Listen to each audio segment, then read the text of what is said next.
ડિંડોલીમાં રવિવારે રાત્રે વિજય નામના શખ્સની હત્યા થઈ હતી. તેના હત્યારાઓને ડિંડોલી પોલીસે ઝડપી પાડી જેલના સળિયા ગણતા કરી દીધા છે.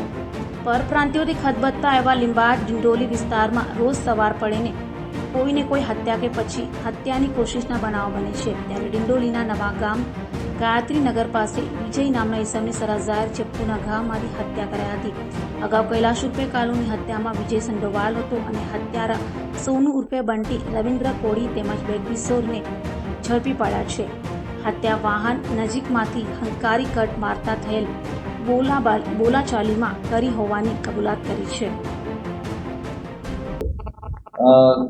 ગઈકાલ રાત્રે 11:30ની આસપાસના સમયમાં ડિંડોલી પોલીસ સ્ટેશન વિસ્તારની અંદર વિજય ઉર્ફે ગાવથી હિરાલાલ ગવાને જેનું મર્ડર થયેલું છે.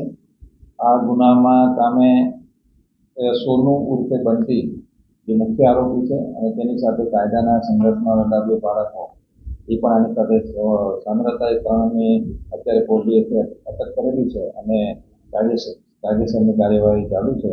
મરણ જનારને પોસ્ટમોર્ટમ માટે મોકલવામાં આવે છે. ફરિયાદને પ્રાપ્ત કરી તાત્કાલિક આરોપીને અટક કરી એ લોકોની પોલીસ કસ્ટડી રિમાન્ડ લેવામાં આવશે.